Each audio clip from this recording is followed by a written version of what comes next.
La tragedia griega ha sido uno de los elementos más reproducidos en los medios, desde sus tiempos hasta nuestros días. Sófocles, Esquilo y Eurípides son los autores de los que más se conservan obras que ya, desde ese entonces, hacían referencia a asuntos vistos en una obra anterior, como la Ilíada. Un ejemplo de esto es lo realizado por Sófocles con sus tragedias Áyax y Filoctetes, que tratan sobre asuntos de la guerra de Troya y son protagonizadas por los héroes que aparecen en la obra de Homero. Lo mismo sucede con Eurípides, quien reinterpreta el mito de Helena de Troya en su tragedia Helena, pues en su versión se pretende eximir a la fémina de toda culpa en la guerra acaecida. Es justamente este mismo autor quien realiza Ifigenia en Áulide, de igual manera enmarcada en el contexto de la guerra de Troya.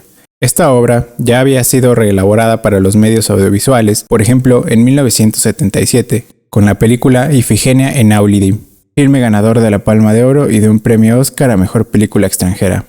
Pero también el mito de Ifigenia, el sacrificio que habrá de ser pagado por una falta cometida en pos de un bien mayor, ha sido constantemente reinterpretado en los medios. Uno de los ejemplos más recientes es el ocurrido en la serie de HBO, Juego de Tronos, en la que un rey tiene que sacrificar a su hija para que su ejército pueda salir victorioso de una inminente batalla. Bajo estas premisas, en este ensayo es válido preguntar, ¿el director griego Yorgos Lanthimos era plenamente consciente de su reinterpretación del mito al realizar su película? Desde mi punto de vista, sí, es una reelaboración completamente intencional del mito de Ifigenia, ya que como se verá adelante, hay claras alusiones a la tragedia de Ifigenia, no solo en cuanto a temas, que nos permiten hablar de relaciones transtextuales.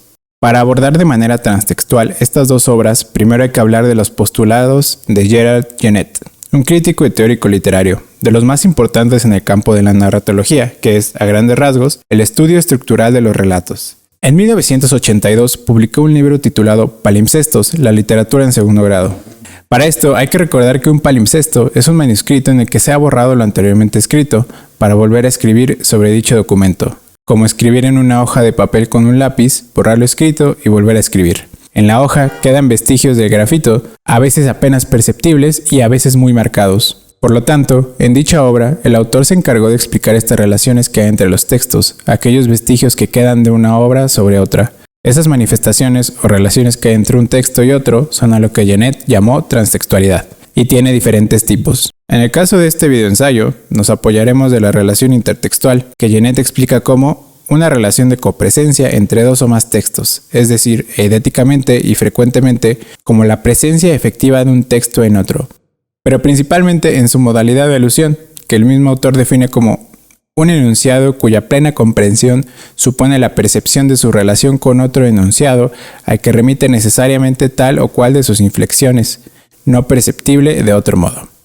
Es también necesario en este videoensayo abordar el concepto de paratexto, que Genette define como una relación que el texto propiamente dicho mantiene con lo que solo podemos nombrar como su paratexto, títulos, subtítulos, intertítulos, prefacios, epílogos, advertencias, prólogos, etc. Es decir, lo que está más allá del propio texto. Pueden ser pistas o alusiones que se realizan en los títulos o subtítulos. Por ejemplo, con el caso de Ulises, de James Joyce, quien ya con el simple título establece una relación paratextual con la Odisea de Homero. Y finalmente, el concepto más importante para Genette y para este videoensayo es el de la hipertextualidad, que es definida como toda relación que une un texto B, que llamaré hipertexto, a un texto anterior A, al que llamaré hipotexto, en el que se injerta de una manera que no es la del comentario. Esta relación trata los textos que derivan de otros textos. Esta derivación puede realizarse a través de comentario directo, por ejemplo, las poéticas que analizan otros textos, o, como es el caso de las obras analizadas en este videoensayo, se realiza mediante lo que Genette identifica como transformación, que es tal que B no hable en absoluto de A, pero que no podría existir sin A, y al que, en consecuencia, evoca más o menos explícitamente, sin necesariamente hablar de él y citarlo. El sacrificio del ciervo sagrado es una transformación de Ifigenia en Áulide, pues aunque se trate de obras diferentes y apartadas por varios siglos, A, en este caso, el sacrificio del ciervo sagrado de Yorgos Lanthimos no podría haber existido sin B, Ifigenia en Áulide, de Eurípides. Ya explicada la intertextualidad, me gustaría comentar que estas relaciones no son exclusivas de la literatura, ya que se pueden dar en cualquier manifestación artística, por ejemplo en canciones, las cuales no vamos a poner aquí por el tema del copyright, gracias YouTube. Encontramos recientemente a Nicki Nicole cuando en su canción Plegarias inserta la frase "recuerdos que no voy a borrar, personas que no voy a olvidar", haciendo referencia a la canción de Fito Páez. Por otro lado, también encontramos un ejemplo con Bad Bunny, quien en su canción Yo Perreo Sola dice "no cree en el amor desde Amorfoda", haciendo referencia a su canción titulada precisamente Amorfoda. Y también en esa misma canción canta "es una malcriada como Nairobi", estableciendo así una relación intertextual con el personaje de La Casa de Papel, la serie de Netflix, y así podemos encontrar la intertextualidad en los lugares más inesperados. Bueno, finalizando el paréntesis y regresando al tema principal del videoensayo, Ifigenia en Áulide, ambientada en el marco de la guerra de Troya, narra la tragedia de Agamenón y su familia, que acontece debido a que éste cazó un ciervo sagrado en una arboleda de la diosa Artemisa, y ella, en repercusión a la ofensa, hizo que los vientos se detuvieran, ocasionando que toda la flota de barcos de Agamenón quedara estacionada en Áulide. Posteriormente, un esclavo advierte que para resarcir el daño, Agamenón habrá de sacrificar a su hija, Ifigenia. La obra de Eurípides narra las rencillas familiares que este hecho ocasiona. Agamenón tiene que elegir entre su deber como padre y su deber como líder de la flota aquea, entre la vida de su hija o el fracaso de la expedición a Troya.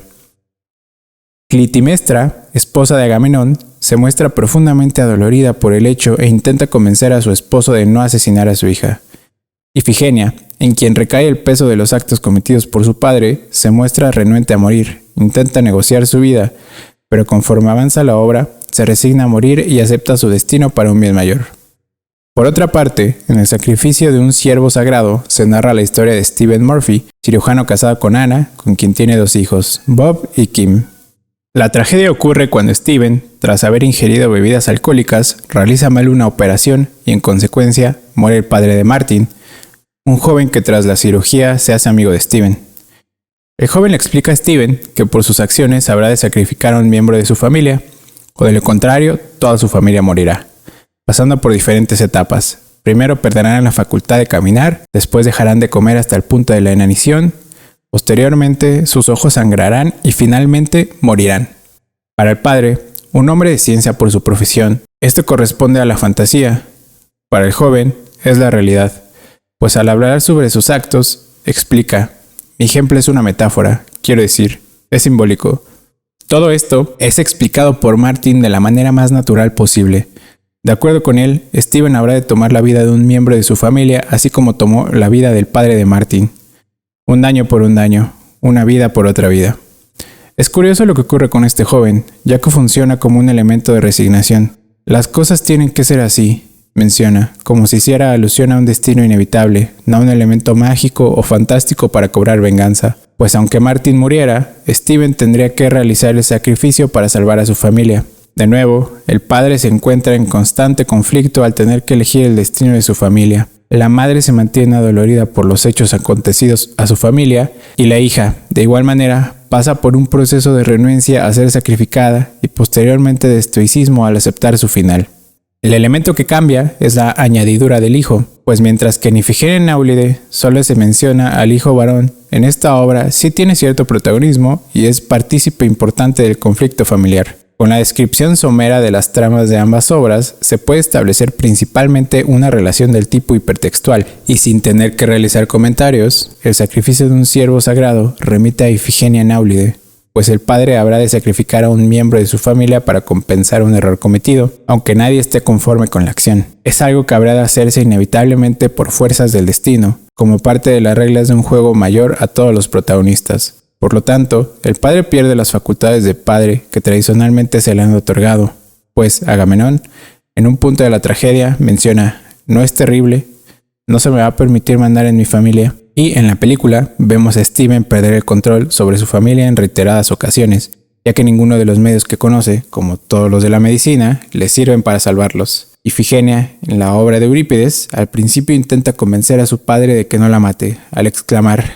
como un ramo de suplicante, tiendo hacia tus rodillas mi cuerpo, que ésta, indicando Clitemnestra, dio a luz para ti. No me destruyas tan joven. Es dulce ver la luz, no me fuerces a ver las tinieblas bajo tierra. Y posteriormente, más avanzada la obra, acepta estoica su destino. Está decretado que yo muera, y prefiero afrontar ese mismo hecho noblemente, descartando a un lado todo sentimiento vulgar. Por otra parte, en el filme, Kim Murphy, tras intentar escapar de casa para evitar que su padre la mate, se resigna y le dice a su padre lo siguiente: te amo tanto, no lo olvides. Me diste la vida y tú, solo tú, tienes derecho a quitármela. Eso tiene mucho sentido. Recuérdalo cuando esté en mi tumba sin poder decirte que te amo. Que recuerda bastante a las palabras de Ifigenia. Se establece así una relación intertextual, pues se da la copresencia de un texto dentro de otro. De igual manera, otra relación intertextual ocurre en una parte de la película en la que el director de la escuela de Kim dice que ella escribió un ensayo sobre la tragedia de Ifigenia, realizando así una alusión directa y explícita a la obra de Eurípides. Otra relación intertextual ocurre con la representación de Agamenón cuando sacrifican a Ifigenia, pues en la obra se dice que apenas el rey Agamenón vio avanzar a la muchacha a través del bosque sagrado hacia su sacrificio, comenzó a lanzar gemidos, mientras que, a la vez desviando su cabeza, prorrumpía en lágrimas, extendiendo su manto ante sus ojos. Esto se subvierte en el filme, ya que al momento del sacrificio, Steven coloca sábanas sobre los rostros de sus familiares y también cubre sus ojos con un gorro, a modo de manto. Esta escena del manto se encadena con la representación de este mito en otros medios, pues en el año 400 a.C., Timante de Sición pintó a Agamenón cubriendo su rostro con un manto blanco. Y, posteriormente, muchísimos años después, para promocionar el filme, se realizó un póster en el que se aprecia un ciervo con la cabeza cubierta por un manto blanco, estableciendo así otra relación intertextual, ahora con la pintura. Finalmente, quiero destacar la relación paratextual, que se da en el título de la película, pues el sacrificio del ciervo sagrado remite directamente a aquel ciervo que cazó a Agamenón en el bosque sagrado, acción por la cual Ifigenia fue condenada a ser sacrificada. Es cierto que las obras tienen notables diferencias. En Ifigenia en Náulide encontramos a Aquiles, heroico y dispuesto a evitar el sacrificio de la joven, mientras que en el sacrificio del ciervo sagrado no hay un agente externo que quiera evitar la muerte de Kim o de algún otro miembro de la familia. Es interesante también encontrar en la película una relativa libertad, pues el padre puede decidir quién habrá de ser sacrificado. Libertad que por lo mismo resulta paradójica y menos cómoda. Ambas obras difieren bastante en los desenlaces. En la tragedia griega, Ifigenia es salvada de último momento por Artemisa, mientras que en la película el sacrificio sí se lleva a cabo, y quienes son salvados son los demás integrantes de la familia. A manera de conclusión, me parece pertinente destacar que la película sobre la que trata este videoensayo no es una adaptación de la tragedia escrita por Eurípides, como se pudo observar con la comparación realizada. En el conjunto de elementos que conforman la transtextualidad es la relación hipertextual la que da pie a la existencia del filme de Yorgos Lanthimos. Ifigenia en Náulide reposa como el hipotexto, mientras que el sacrificio del ciervo sagrado surge como el hipertexto, transformando así a tiempos modernos y también a otra disciplina, como el cine, lo ya antes visto. Por lo tanto, respondiendo a la pregunta planteada al inicio, se puede afirmar que Yorgos Lanthimos era consciente de la relación que estaba creando con la obra de Eurípides y esto le dio la posibilidad de retomar elementos y transformarlos para crear un ambiente perturbador y de suspenso. Yo fui Axel Olvera en este videoensayo para Interlatencias Revista. Muchas gracias por haberlo visto, espero que les haya gustado y no olviden seguirnos en nuestras redes sociales. Y queremos agradecer a todas estas personas que aparecen en pantalla, ya que sin su grandísimo apoyo no podríamos estar realizando este proyecto. Muchas gracias y hasta luego, Interlatente.